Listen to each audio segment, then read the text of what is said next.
I sort of had two first days on Doctor Who. I had the day when I came and did the tiny bit at the end of series 1, which was done with a sort of skeleton crew. Very low key actually, thankfully, because it was scary enough. But luckily I managed to just slip in and do it. There was only about 10 people there, which, having seen somebody else's first day recently, where I think everybody in Wales turned out to have an ogle at him, I'm very, very relieved that I had an easier time. But then my first day, the first day of filming on the Christmas Invasion, which was the scene at the end, don't think she looks tired, that scene, was terrifying, probably. Scary. I remember getting home that night and I felt like I'd been drinking E-numbers all day because I was so charged up with that, and my voice was going and everything had just been kind of a bit. But the great thing about a shooting schedule is that it has the necessity of just having to do it, learn the lines and get on with it, really, doesn't it? So very quickly the routine takes over.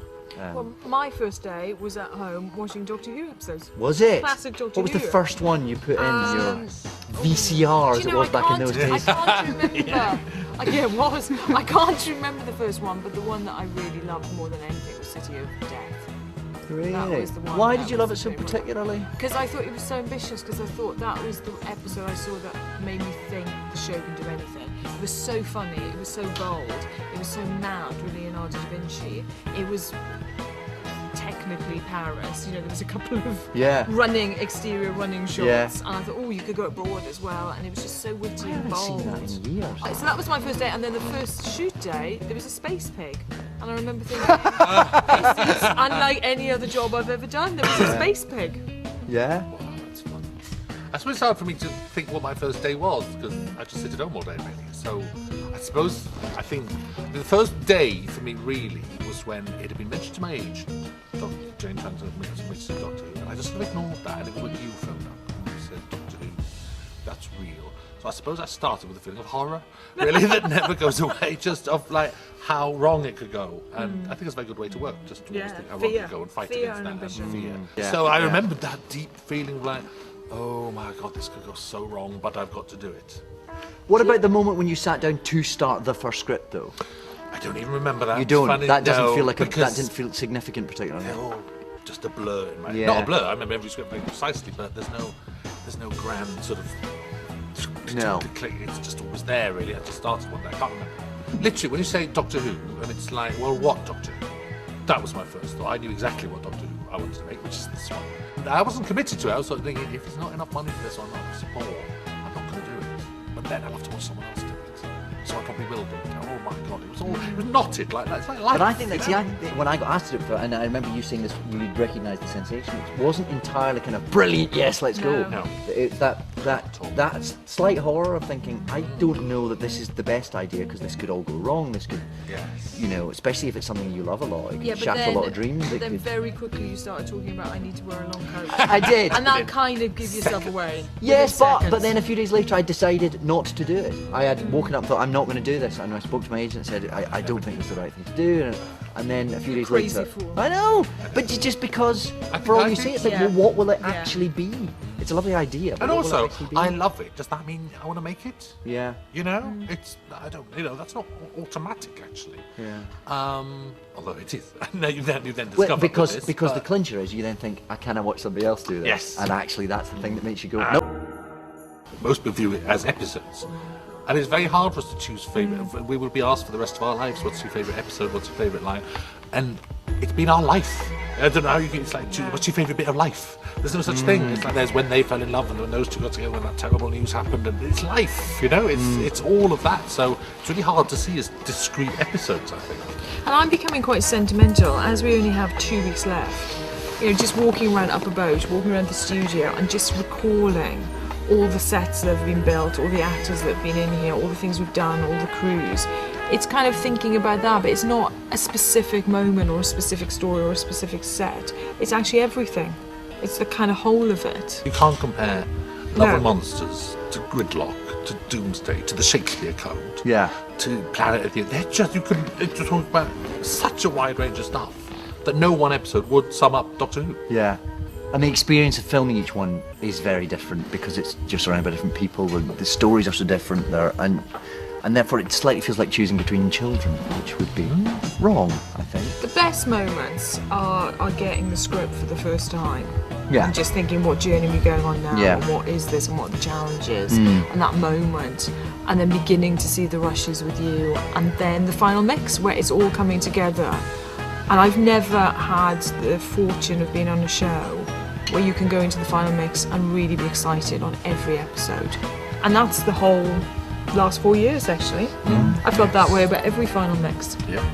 I haven't been to one yet. I'm going to come to the final mix. Gotta be that's the final please mix. Phil's come. gonna come. Yeah. Oh, it'll be party central. Yeah, I don't even know what a final mix is. Unless it's You know, rubbish. we what better, they've we better spent do the a last remix. we better do it one We better do a beforehand. remix. Because if you It's come rubbish. and there are cakes and we're like They can miserable, go wrong. They can go wrong. Oh, really? Have you had final mixes that where you've all sat and gone, Oh, oh, we've made my a turkey? The most spectacular one, and we can't remember which Can't remember episode. one. We can't remember which one because we wiped it from our minds. We stopped it. We stopped it. You never Which stop is a mix. unheard of. It starts. gets to You the sit end. there. I stood up and stopped.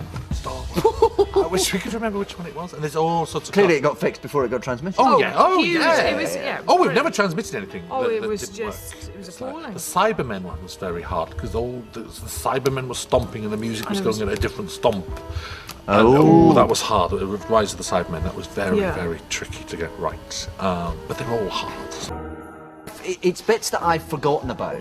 There are the sort of the big emotional moments like Bad Wolf Bay, both the Bad Wolf Bay scenes and Wiping Donna's memory. I mean, they are the big sort of emotional beats that you still have an emotional reaction to, I suppose. But there are moments that I catch. I think I texted you a couple of months ago. I caught Voyage of the Damned because BBC Three they repeat Doctor Who occasionally, and sometimes you switch. And go, oh, that's me. And a bit that I'd forgotten about is when Midshipman Frame. I said, "What's your name?" And he says, "Oh, Holmes."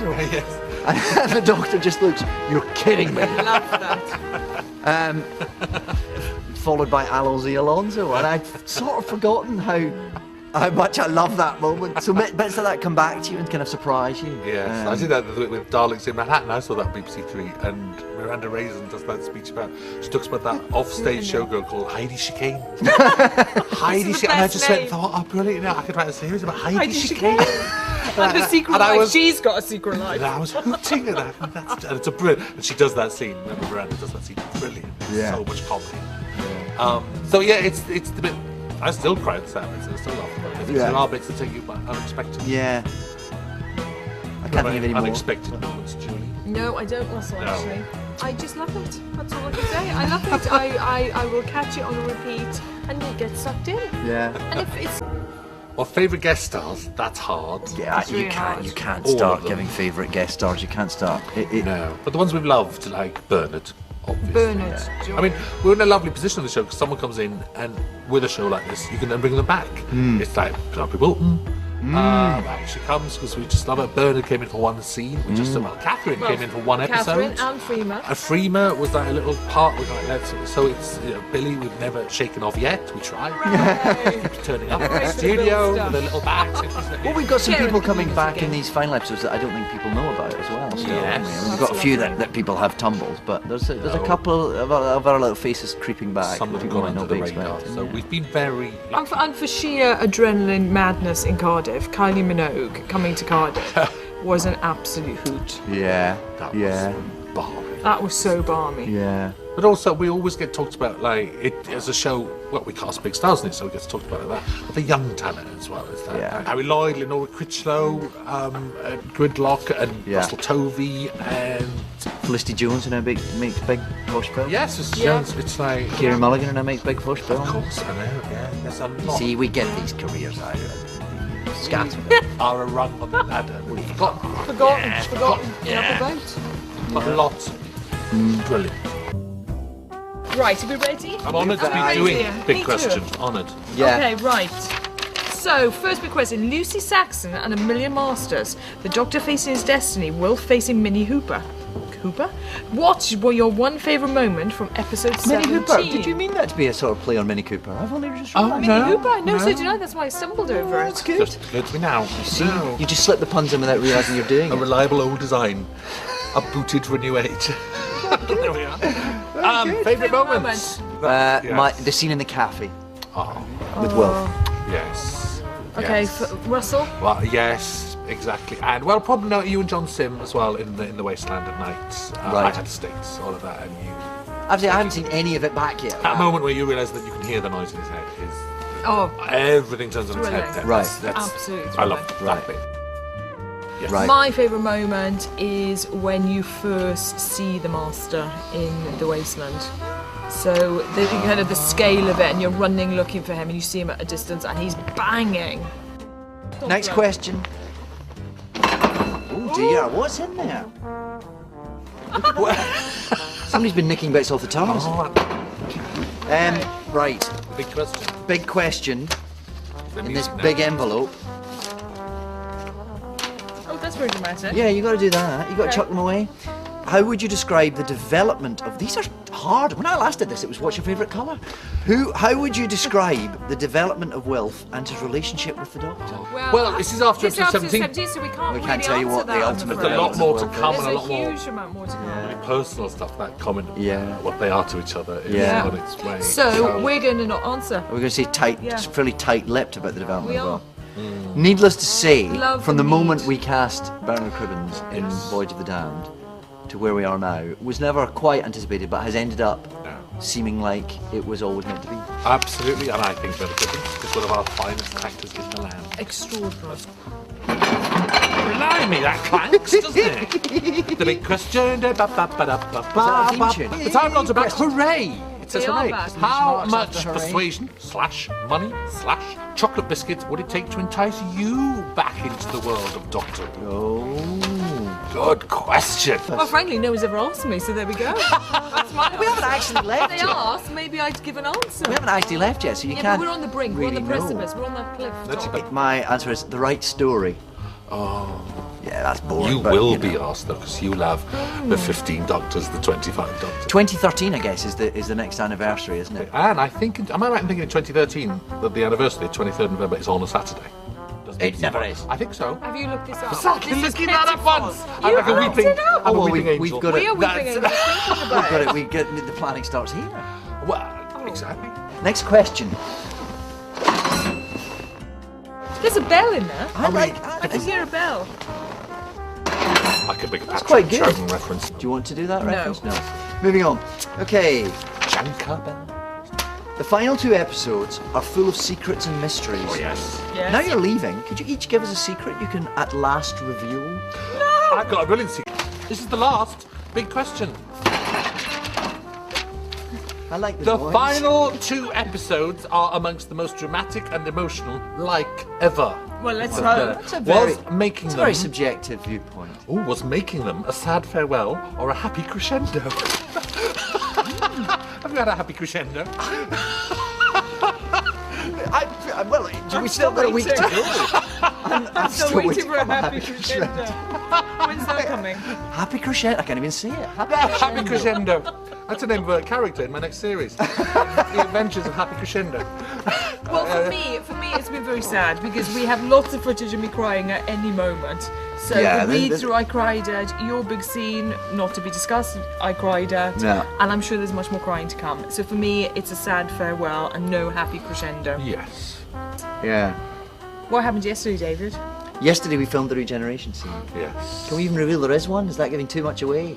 I People think do know it's- I'm I leaving, think- don't I they? think- That Yeah, has I think leaked in the fine, But let's not press. say where Hasn't or it? how. No. Oh, no, No. I'm not going to say how. So how did you feel this morning? The morning after? I feel fine actually. happy Yesterday was a bit crescendo. odd because yesterday, as I walked away from the studios, I left people here still working. That was a very curious moment. But it's all right. It's good. It feels exciting and right and good, and it feels like we're doing it, with gusto and vigor and integrity and all the right things. I agree. Absolutely. Leaving wanting more. Yeah. Say that by the time this goes out, they might be desperate to get rid of it. Yeah. Never. Absolutely never. So what about you? Happy I'm crescendo, sad farewell. Getting fed up with the farewells. Actually, there's like so many, aren't there? I was laughing. Yeah. Yesterday we've had our last day on the TARDIS. We've yet to come. We're having dinner tomorrow night. It's like then we got our last scene with a certain person. Then we've got we've got the your last scene. Then department. we've got our department farewell. Then we've got there's dinner your with you. last scene on the tear. Then And then there's there's like the the rap rap party. party. It's like, can we just go? And then in 6 months' time, we've got to go. Ah. It's trailing round the. Yeah. Well, and then in Yeah. Trailing around talking in about it. October, we come back for the final mixes. Yes. And, this is, and all the editing. So So it's kind it's of not never over. It's kind of never ending. Somehow. But keep watching BBC One for the Thank you. Adventures of Happy Goodbye. Crescendo. Happy Crescendo. that will be Can't on. wait for that.